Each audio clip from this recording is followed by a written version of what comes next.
నమస్తే, నేను సిరి. డిజిటల్ అంటే మనకి రియల్ ఎస్టేట్ కూడా ఇప్పుడు డిజిటల్లోకి వచ్చేసింది. డిజిటల్లో కూడా రియల్ ఎస్టేట్ ప్రమోషన్స్ అయితే బాగానే జరుగుతున్నాయి. మరి రియల్ ఎస్టేట్ని డిజిటల్ రూపంలో నమ్మొచ్చా? అంటే డిజిటల్ ప్రమోషన్స్ జరుగుతున్నాయి కాబట్టి అందులో నమ్మొచ్చా, నమ్మరవుదా అనేది కూడా ఒక డౌట్ ఉంది. అండ్ అట్లానే ప్రతి ఒక్కరు కూడా రియల్ ఎస్టేట్లో మేము ఏజెంట్గానే ఉన్నామని చెప్పి చాలామంది అంటూ ఉంటారు. మరి వాళ్ళని నిజమైన ఏజెంట్లా కాదా అని గుర్తించడం ఎలా? సో ఇలాంటి సందేహాలు అయితే చాలా వరకు ఉన్నాయి. సో వాటన్నిటిని మనకి నివృత్తి చేయడానికి ఈరోజు మనతో పాటు ఉన్నారు రియల్ ఎస్టేట్ రంగంలో తనకంటూ ఒక ప్రత్యేక గుర్తింపుని తీసుకొచ్చుకున్న సంజయ్ నాయక్ గారు. నమస్కారం సార్. నమస్కారం మేడం. సార్, ఇప్పుడు చూస్తుంటే డిజిటల్లో రియల్ ఎస్టేట్కి చాలా ప్రమోషన్స్ అయితే బాగా జరుగుతుంది. కానీ మరి డిజిటల్లో రియల్ ఎస్టేట్ది ఎప్పుడైతే వస్తున్నాయో అది మనం నమ్మడానికి ఓకేనా? ఎందుకంటే డిజిటల్ అంటే ఇప్పటికే మనకు మోసాలు చూస్తున్నాం చాలా వరకు. మరి రియల్ ఎస్టేట్లో అలాంటి మోసాలు ఏం జరగకుండా ఉండే ఛాన్సెస్ ఉన్నాయంటారా? సో ఈ మధ్య ఏమైపోయిందంటే ప్రతి ఒక్కరు కూడా డిజిటల్కి వస్తున్నారు. ఎందుకంటే టెక్నాలజీ మారినప్పుడు, టెక్నాలజీ అప్డేట్ అవుతున్నప్పుడు మనం కూడా అప్డేట్ కావాలి. అప్డేట్ కాకపోతే అవుట్డేట్ అయిపోతావు అన్నది పాత సామెత, కానీ అప్డేట్ కాకపోతే డెడ్ అయిపోతావు అన్నది కొత్త సామెత. సో అప్డేట్ అవ్వాలి మనం కూడా, టెక్నాలజీతో పాటు మనము గ్రో అవ్వాలి. సో టెక్నాలజీ వల్ల మనకి ప్లస్ ఉంటుంది, మైనస్ ఉంటుంది.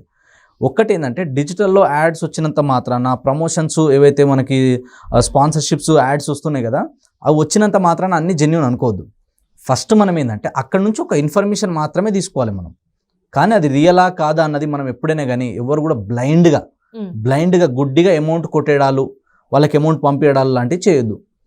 ఎనీ కస్టమర్, మీరు ఒక ఇల్లు కొనేటప్పుడైనా, ప్లాట్ కొనేటప్పుడైనా, ఫ్లాట్ కొనేటప్పుడైనా, విల్లా కొనేటప్పుడైనా, ఫామ్ హౌస్ కొనేటప్పుడైనా, అగ్రికల్చర్ ల్యాండ్ కొనేటప్పుడైనా సరే, must and should visit the site visit చేయాలి ఒకసారి. అంటే ఇప్పుడు మనకి ఫొటోస్ చూపెడుతూ ఉంటారు ఫోన్లో, వీడియో కాల్లో, అంతా ఇది సైట్ ఇట్లా ఉంటుంది అని చెప్పేసి చూపెడతారు. మరి అది నమ్మొచ్చు అంటారా, నమ్మొద్దు అంటారా? ఒకటి ఏంటంటే ఆ ప్రాజెక్ట్ ఏదైనా సరే ఇప్పుడున్న మార్కెట్ కండిషన్లో మీరు ఒకవేళ లేఅవుట్ సైడ్ వెళ్తే కనుక హెచ్ఎండిఏ ఉందా, డిటిసిపి ఉందా, అప్రూవ్డ్ లేఅవుటా కాదన్న చెక్ చేసుకోవాలి. అది చెక్ చేసుకోవాలంటే వాళ్ళకి అడిగితే వాళ్ళు సంబంధించిన వాళ్ళ ఎల్పీ నెంబర్ ఇస్తారు, లేదా వాళ్ళకి మీరు ఏమైనా డాక్యుమెంట్స్ అడిగినా కూడా మీకు ప్రొవైడ్ చేస్తారు. ఆ డాక్యుమెంట్స్ క్రాస్ చెక్ చేసుకొని నమ్మొచ్చు. సెకండ్, ఇంకోటి ఏముంది, మనం సైట్ విజిట్ చేస్తే ప్రాక్టికల్గా గ్రౌండ్ నాలెడ్జ్ ఏముంది, గ్రౌండ్ రియాలిటీ ఏముందని తెలుస్తుంది. కొంచెం ఏముంటుంది అంటే కొన్నిసార్లు మొత్తం నల్ల రేగడి ఉంటుంది, మీద కొంచెం ఎర్రమట్టి పోస్తారు, క్లీన్ చేస్తారు, మొత్తం ఎర్రగా ఉంది అని చూపిస్తారు. కొన్నిసార్లు ఏమవుతుంది, కొండలు, గుట్టలు, రాళ్ళు, రప్పలు ఉంటాయి, దాన్ని మొత్తం లెవెల్ చేసి మీద కొంచెం మన్ను పోసి ఏదో రెడీ అట్లా చేసి అమ్మేస్తారు. ఇట్లాంటివి అన్ని చోట్ల జరుగుతాయి, అన్నిసార్లు జరుగుతాయని నేను అనను. కొన్నిసార్లు ఇలాంటివి జరిగే ఛాన్సెస్ ఉంటాయి. కాబట్టి రియల్ ఎస్టేట్లో ఎప్పుడైనా కానీ ఇన్వెస్ట్మెంట్ చేసే ముందు సైట్ విజిట్ చేయడం, లీగల్ వెరిఫికేషన్ చేసుకోవడం. తర్వాత వచ్చేసిందంటే ఇప్పుడు 3Dలా, యానిమేషన్లా ఎక్దమ్ రంగు చెంగు చూపిస్తారు అన్ని. అది రియాలిటీలో జరుగుతుందా లేదా ఇది కూడా చూడాలి. ఈ డెవలపరు, ఈ బిల్డర్కి మార్కెట్లో ఎలాంటి క్రెడిబిలిటీ ఉంది, వీళ్ళకి మార్కెట్లో ఎలాంటి ఫీడ్బ్యాక్ ఉంది, అంటే వీళ్ళు చేసే డెవలప్మెంట్స్ పట్ల, వీళ్ళ వెంచర్స్ పట్ల వీళ్ళకి మార్కెట్లో ఎలాంటి ఫీడ్బ్యాక్ ఉందన్న చెక్ చేసుకోవాలి. ఆ తర్వాత వచ్చేసిందంటే వీళ్ళకి మంచి రెప్యుటేషన్ ఉందా లేదా, అంటే వీళ్ళ దగ్గర కొంటున్నాం బాగానే ఉంది, కొనేటప్పుడు అందరూ ఏమంటారు, నా దగ్గర కొను అంటారు, కానీ అమ్మేటప్పుడు పరిస్థితి ఏంది? ఒకవేళ మనకి ఎమర్జెన్సీ ఉంటే వస్తుందా రాదా, అమ్మేసుకున్నామా, చేతులు దులిపేసుకున్నామా. ఇప్పుడు రంగురంగుల జెండాలు కడతారు కదా, ఆ వెంచర్ అయిపోయినాక రంగురంగుల జెండాలు పిక్కొని పోతారు చాలా మంది. సో ఆ రంగురంగుల జెండాలు చూసి తొందరపడకుండా, ఈ ఆన్లైన్లో డిజిటల్లో ప్రమోషన్స్ చేసినంత మాత్రాన తొందరపడిపోకుండా, మనం ఏంటంటే వాళ్ళ అప్రూవల్స్ ఉన్నాయి, ప్రాజెక్ట్ వీడియోస్ అన్నీ ఉన్నాయి అన్నప్పుడు మంచిదే. వీడియోస్ చూసి కూడా ఇప్పుడు మనం నమ్మగలుగుతున్నాం, ఆ లొకేషన్ని మనం గూగుల్ ఎర్త్లో, గూగుల్ మ్యాప్లో కూడా చూసి ఒక అంచనా వేయగలుగుతున్నాం ఈ ఏరియా ఉంది అని చెప్పి. కానీ ఎవరు ఎన్ని డిజిటల్ ప్రమోట్ చేసినా కూడా ఇప్పుడున్న సిచ్యువేషన్లో మనం కనుక సైట్ విజిట్ చేయలేని పరిస్థితిలో ఉంటే లీగల్ వెరిఫికేషన్ కంపల్సరీ చేసుకోవాలి. మనం కానీ, మన ఫ్రెండ్స్ కానీ, రిలేటివ్స్ కానీ ఎవరైనా ఒకరు విజిట్ చేస్తే బాగుంటుంది. అందులో కూడా కండిషన్ ఏంటంటే ఇక్కడ ఇంకొక మిస్టేక్ చేస్తారు చాలామంది, అవేర్నెస్ లేని వాళ్ళకి పంపిస్తారు, రియల్ ఎస్టేట్లో బేసిక్ నాలెడ్జ్ లేని వాళ్ళకి పంపిస్తారు కొన్నిసార్లు. ఎప్పుడైనా సరే కానీ బేసిక్ అవేర్నెస్ ఉన్నోళ్ళు, ఇన్ఫర్మేషన్ ఉన్నోళ్ళు, లేదా డెసిషన్ తీసుకునే క్యాపబిలిటీ ఉన్న వాళ్ళని పంపించాలి. అంటే ఏదన్నా ఒకటి అడిగి తెలుసుకున్న తర్వాత డెసిషన్ తీసుకునేటట్టు ఉండే వ్యక్తులు మాత్రమే విజిట్ చేయాలి సైట్కి. కొందరు ఏముంటారు, నేను ఒక్కనే చూస్తా అంటారు, అన్నీ చూస్తారు, ఇంటికి పోయి మా భార్యని అడిగి చెప్తా అంటాడు, తీసుకొని రావచ్చు కదా ముందే కదా. ఇలాంటప్పుడు మనం ఏం చేయాలంటే 4 సార్లు తిరిగే పని లేకుండా, అటు ఏజెంట్లకి, అటు డెవలపర్లకి, అటు వాళ్ళకి ఇబ్బంది లేకుండా, ఇటు మనకి ఇబ్బంది లేకుండా, 4 సార్లు తిరిగే టైం వేస్ట్ లేకుండా, ఎప్పుడైనా కానీ సైట్ విజిట్కి వెళ్తే ఫ్యామిలీతో సైట్ విజిట్ చేయాలి. వెళ్ళి సైట్ విజిట్ చూసుకుంటే మీకు ఏదైనా డౌట్ వస్తే వైఫ్తో షేర్ చేసుకుంటారు, వైఫ్కి ఏదైనా డౌట్ వస్తే హస్బెండ్తో షేర్ చేసుకుంటారు, పిల్లలు ఉంటారు, ఫ్యామిలీ మెంబర్స్ అమ్మ నాన్న కావచ్చు, షేర్ చేసుకోవచ్చు. ఏదైనా ఇన్ఫర్మేషన్ మీకు రాని ఆలోచన ఏదో వాళ్ళకి రావచ్చు, మీకు రాని క్వశ్చన్ ఏదో వాళ్ళకి రావచ్చు. సో ఏదన్నా అన్ని కొలాబరేషన్ అయితే ఈజీ ఉంటుంది. దీని తర్వాత ఏం చేయాలంటే వాళ్ళు చేస్తున్న ప్రాజెక్ట్ ఏవైతే ఉన్నాయో అప్రూవల్స్ ఇవన్నీ చూసినాం, డెవలప్మెంట్స్ అన్ని చేస్తున్నారా లేదా, దానికి ఎంత టైం పీరియడ్ ఉంది, ఇవన్నీ చెక్ చేసుకోవాలి. అండ్ సర్వే నంబరు ఆ ఏరియా రెండు ఒకటే ఉందా లేదా చూసుకోవాలి. అండ్ అట్లనే ఇప్పుడు మీరు ఇందాక చెప్పినట్టు నాగరగొన వీళ్ళ దగ్గర తీసుకువెళ్ళే ఏజెంట్స్ కొంతమంది ఉంటారు, మేము మంచిది చూపెడతాం, మాకు ఇది తెలుసు అది తెలుసు. అందులో జెన్యూన్ ఎవరు, లేకపోతే మన దగ్గర డబ్బులు తీసుకొని మోసం చేసేది ఎవరు అంటే ఎట్లా తెలుసుకోవాలి? అది వాళ్ళు మనం ఒకటి ఇంపార్టెంట్ పాయింట్ ఏంటంటే వాళ్ళ కంపెనీ ఏదైనా రిజిస్టర్డ్ ఉందా లేదా ఫస్ట్ మనం చూడాల్సింది అదే కదా. ఫలానా సో డెవలపర్ కంపెనీ అన్నప్పుడు వాళ్ళ కంపెనీ రిజిస్ట్రేషన్స్ ఏమైనా ఉన్నాయా లేదా అన్న చెక్ చేసుకోవాలి. తర్వాత వచ్చేసింది చెప్పే ఏజెంట్లు ఎలాంటి వాళ్ళు ఉన్నారు, వాళ్ళ ఎక్స్పీరియన్స్ ఏముంది, మాట్లాడితే మనం గుర్తుపట్టలేనంత పాలు తాగేంత చిన్న పిల్లలు అయితే ఎవరు లేరు. కానీ ఇప్పుడు ఎట్లా అంటే ఏజెంట్లు కూడా అన్ని రకాలుగా అన్ని తెలుసుకొని ఇక్కడ ఇది ఇక్కడ అని చెప్పి వాళ్ళు కూడా మొత్తం అరచేతుల్లోనే వైకుంఠం చూపెడుతున్నారు కదా, మరి అది ఎట్లా అంటారు? ఎట్లా? అందుకే consult a professional real estate expert.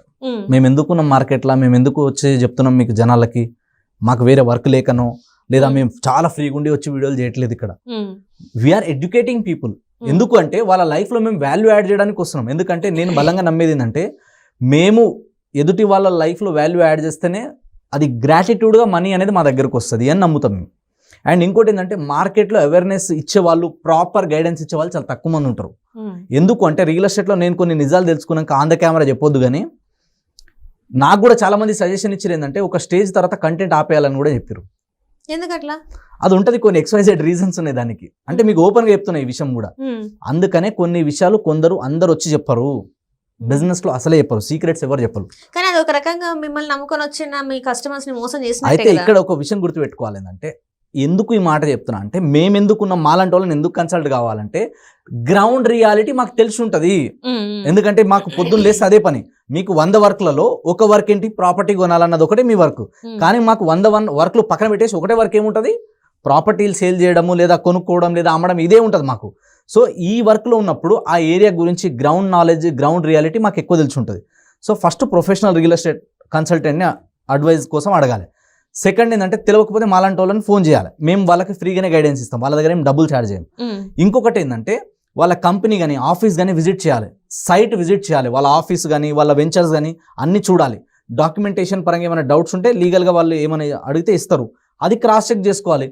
అది క్రాస్ చెక్ చేసుకున్న తర్వాత మీరు అమౌంట్ కట్టేటప్పుడు ఇక్కడ చాలా మోసాలు జరుగుతాయి. మీరు చెక్ రూపంలో ఇస్తున్నారా, క్యాష్ రూపంలో ఇస్తున్నారా, దానికి వాళ్ళు బిల్స్ కానీ వాళ్ళు ఆన్లైన్ రిసిప్ట్స్ కానీ ఇస్తూ ఉంటారు. ఒక్కొక్క కంపెనీ ఒక్కొక్క రూల్స్ రెగ్యులేషన్స్ ఉంటాయి. చిన్న కంపెనీస్ అయితే హ్యాండ్తో రాసిస్తారు, పెద్ద కంపెనీస్ అయితే కార్పొరేట్ లెవెల్లో ఉంటే వాళ్ళు ఏంటంటే కంప్యూటర్ జనరేటెడ్ బిల్స్ ఇస్తారు. సో ఆ బిల్స్ కానీ వాళ్ళ అకౌంట్కి ట్రాన్స్ఫర్ చేపిస్తున్నారా, కొందరు ఎట్లుంటారు ఒక్కొక్కసారి చిన్న డెవలపర్లు ఉన్నప్పుడు అన్ని కంపెనీ పేరు మీద తీసుకుంటే ట్యాక్స్ ఎక్కువ పడుతుంది అని చెప్పేసి డెవలప్మెంట్ చేసే వాళ్ళ పేరు మీద కొంచెం అమౌంట్ తీసుకుంటారు. తర్వాత వచ్చేసి అక్కడ మార్కెటింగ్ మీద కొంచెం పైసలు, అంటే డిఫరెంట్ అకౌంట్స్ మీద డిఫరెంట్ అమౌంట్ తీసుకుంటారు. అది తీసుకున్న తర్వాత రిజిస్ట్రేషన్, కొందరు ఏమంటారు అంటే రేపు పొద్దుగాల రిజిస్ట్రేషన్ చేస్తామంటారు, 3 నెలలు 4 నెలలు రిజిస్ట్రేషన్లు కావు. సో ఇక్కడ మనం జాగ్రత్త ఉండాలి. రిజిస్ట్రేషన్ ఎట్లా ఉండాలంటే ఇట్లా పోయినామా ఇట్లా రిజిస్ట్రేషన్ అయ్యేటట్టు ఉండాలి. ఎందుకు రిజిస్ట్రేషన్ ఎందుకు లేట్ అవుతున్నాయి, మీకు ప్రాబ్లం ఏముంది రిజిస్ట్రేషన్ లేట్ అవుతున్నాయి అంటే ఏదో ఒకటి లొసుకుంటేనే రిజిస్ట్రేషన్ లేట్ అవుతాయి. డాక్యుమెంట్స్ అక్కడ చూపెట్టడం వలన, లేకపోతే అసలు డాక్యుమెంటే మాయమైపోవడం వలన? డాక్యుమెంట్స్ కొన్నిసార్లు ఏముంటుంది అంటే కొందరు ఎలా ఉంటారు అంటే కొన్ని అగ్రిమెంట్లు చేసుకొని మాత్రమే సేల్ చేస్తూ ఉంటారు, ల్యాండ్ లార్డ్ పేరు మీదనే ఉంటాయి ల్యాండ్ అంతా కూడా. ఇక్కడ వీళ్ళు ఏంటంటే మొత్తం ప్రమోషన్ చేస్తారు, అడ్వర్టైజ్మెంట్ చేస్తారు, కస్టమర్ని తీసుకొస్తారు, కస్టమర్ పేమెంట్ కట్టినాక ల్యాండ్ లార్డ్ కడతారు. ల్యాండ్ లార్డ్ వచ్చి రిజిస్ట్రేషన్ చేపియాలి, లేదా ల్యాండ్ లార్డ్ ఏజీపీ అనేది ఉంటుంది, జనరల్ పవర్ ఆఫ్ అటర్నీ అని. సో ఆ పవర్ వాళ్ళకి ఇచ్చినప్పుడే వాళ్ళు వెళ్ళి రిజిస్ట్రేషన్ చేస్తారు. కాబట్టి మనం ఇక్కడ ఏం చెక్ చేసుకోవాలంటే అది వాళ్ళ పేరు మీదనే ఉందా లేదా, క్లియర్గా ఉందా లేదా అన్నది చెక్ చేసుకోవాలి. ఆ తర్వాత వచ్చేసి ఏంటంటే రిజిస్ట్రేషన్కి ఎంత టైం పెడుతున్నారు, రిజిస్ట్రేషన్ డిలే అవ్వడానికి రీజన్స్ ఏముంటాయంటే, ఒకటి సబ్ రిజిస్టర్ ఆఫీసుల వాళ్ళు అవైలబుల్ లేకపోవడము, లేదా ఏదైనా గవర్నమెంట్ హాలిడేస్ ఉండడం వల్లనో, ఇలాంటి వాటి వల్ల కొన్నిసార్లు డిలే అవుతుంది. కొన్నిసార్లు ఎవరైతే కంపెనీ ఎండి ఉన్నారో ఏదైనా హెల్త్ ఎమర్జెన్సీ వచ్చినా కానీ లేదా ఇంకేదైనా వర్క్ వల్ల అవైలబుల్ ఉండకపోతే, ఆ ఏజీపీ హోల్డర్ అవైలబుల్ లేకపోతే కొన్నిసార్లు 1 వీక్ 10 డేస్ ఓకే, కానీ నెలల తరబడి రిజిస్ట్రేషన్లు అయితే అంటే కొంచెం ఏదో ప్రాబ్లం ఉన్నట్టే. అది మనం ఒకసారి క్రాస్ చెక్ చేసుకోవాలి. లేదా పేమెంట్ మనం కొంచెం కట్టి హోల్డ్ చేసి మిగతా పేమెంట్ రిజిస్ట్రేషన్ టైము, రిజిస్ట్రేషన్కి 1-2 డే బిఫోరు, లేదా మన డాక్యుమెంటేషన్ ప్రాసెస్ అయిన తర్వాతనో కట్టడం లాంటివి చేయొచ్చు.